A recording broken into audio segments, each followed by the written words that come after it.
Let's take a look. We've got a few clouds this morning, nearby sunshine. It's cooler to the east and warmer to the west. Tulsa's in the 70s, but we have slightly drier air that's kind of moved in across the far eastern part of the state. So if you're watching, let's say east of Claremore, into portions of northeastern Oklahoma near the Grand Lake area, Veneta, some of those regions, you're in the 60s. We'll have highs today into the lower 90s again. Some spots will be a little lower than you had yesterday. We are going to be watching west and northwest. There's a storm complex across Kansas that's got a chance to get closer to us. In the tropics, here's Tropical Storm Brent moving west at 16 miles per hour.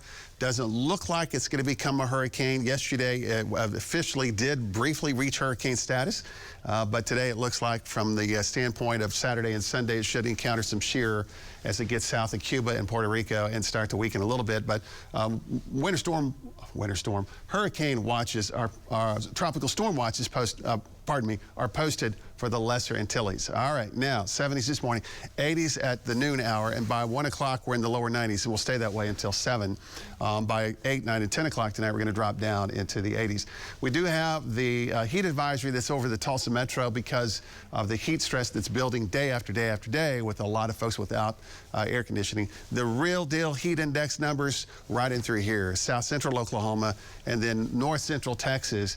Excessive heat warnings continue. They've been under a significant heat dome for almost 2 weeks now. So the upper airflow, it's from the north-northwest. It's very conducive to bringing storm systems near our area, and it's very common for this time of the year.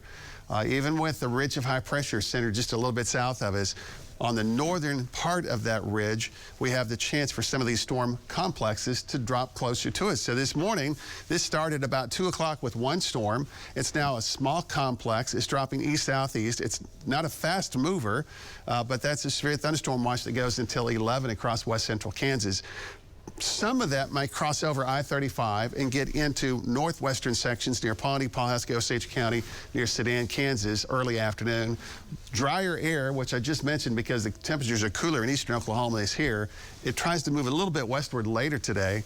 So Tulsa, I just want to stress that we do have a chance in the early afternoon that we could have part of that complex nearby before it falls apart. And then additional storms will develop later this afternoon tonight. They'll stay out in the western half of the state. Same thing Thursday, another storm system, again, mostly stays west. Over the weekend, it will be getting hot, even with the front nearby on Sunday, and we'll still watch for another complex that could be near us for part of the weekend. So we're in the 70s Tulsa west, and that slightly drier air has brought those 60-degree readings right now across the far eastern part of the state. Highs this afternoon, 91 in Pryor today, 92 in Tahlequah, 93 Tulsa, and yep, that's an 89 in Pawhuska.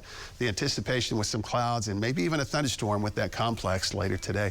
91 tomorrow, south winds return on Friday. There's the toasty weekend. Saturday, a high of 97. Sunday's high of 99, but this weekend the heat index values are going to climb 105 to near 110.